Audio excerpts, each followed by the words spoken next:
दिग्विजय जी, आपने सुना दुष्यंत चौटाला जी का भी बयान, विप्लव देव उनका भी बयान। उन्होंने कल बहुत दावे के साथ ये कहा था कि अगली विधायक उचाना से मेरी दीदी ही बनेगी। तब ये सवाल खड़ा हो रहा है कि जब साथ में गठबंधन है, रिश्ता मजबूत है, तो फिर ऐसा बयान क्यों दिया गया? ये तो वही बता सकते हैं, इसका जवाब मैं नहीं दे सकता।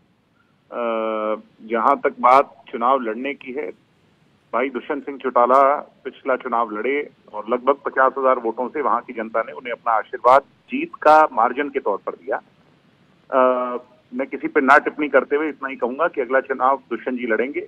अपने विकास कार्यों और वहां के लोगों का प्रेम, सहयोग, स्नेह, आशीर्वाद, लगाव अपने लाडले के लिए यूं क्यों बरकरार नहीं बल्कि पहले से ज्यादा बड़ा है। पिछली बार 50,000 से जीते थे और इस बार मैं ये मान करके चलता हूं कि 70-80 हजार वोटों से वहां से चुनाव। लेकिन आपको नहीं लगता दिग्विजय जी कि विप्लव देव का ये बयान ये इशारा कर रहा है कि जेजेपी वाले समझ जाएं कि हम उनके साथ चुनाव नहीं लड़ना चाहते? मैं किसी की टिप्पणी पे कोई टिप्पणी नहीं करूंगा। विप्लव देव जी क्या कहते हैं और वो कितनी हैसियत रखते हैं इस बात का फैसला करने में, तो मैं इस पे ना जाते हुए जब वो ये वाली बात कह रहे थे तो ओम प्रकाश धनखड़ भी वहीं पर मौजूद थे। मैंने ये कहा कि वो कितनी हैसियत रखते हैं कि कल को क्या फैसला हो, गठबंधन हो या ना हो, मैं इस पे बात ना करते हुए सिर्फ इतनी ही बात कहूंगा कि बड़ी मजबूती से दुष्यंत चौटाला जी अगला चुनाव उचाना से लड़ेंगे, उचाना से जीतेंगे। अब वो उनकी दीदी हैं, मेरी दादी हैं। वो पिछली बार 50,000 से रह गई।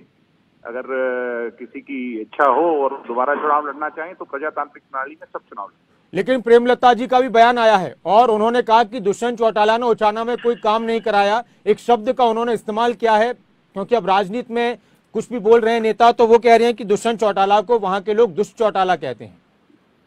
ऐसा है, वो मेरी दादी समान है, मेरे से बड़ी हैं। मैं उनकी बात पे टिप्पणी ना करते हुए इतना ही कहूंगा कि जितना उन्होंने, उनके पति ने और उनके बेटे ने, तीनों ने मिलकर के बड़े बड़े पदों पर रह करके प्रयास किया है, उससे लाख गुना ज्यादा काम जमीनी हकीकत है। उचाना की जनता का जन जन बोलता है और अगर वो किसी प्लेटफॉर्म पर चाहें तो मैं उनके सामने फैक्ट्स रख सकता हूँ। तथ्यों के आधार पर राजनीति होती है, हवाई बात और जो है ना चौधर के नाम पर राजनीति नहीं होती, वो जमाने जा चुके। एक आखिरी सवाल मेरा दिग्विजय जी, क्या आप चाहते हैं, आपकी पार्टी चाहती है कि चुनाव में बीजेपी के साथ ही जाएं हम? जननायक जनता पार्टी 90 सीटों पर बड़े दमखम से अपनी तैयारियों में जुटी हुई है। ये भविष्य के गर्भ में है कि गठबंधन में चुनाव लड़ेंगे या अपने दम पर चुनाव। तो क्या जननायक जनता पार्टी को ये यकीन भी है कि अपने दम पर सरकार बना लेगी? निश्चित तौर पर जननायक जनता पार्टी पहले भी अपने दम पर चुनाव लड़ी थी, 19% वोट हासिल किए थे, 10 सीट हरियाणा की जनता ने उनको आशीर्वाद स्वरूप दी थी और आने वाले समय में उसने और ज्यादा दुष्यंत के सिर पर आशीर्वाद बनकर के पड़ेगा।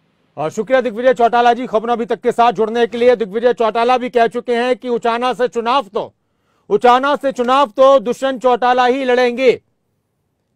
अब चाहे कोई कुछ भी कहता रहे।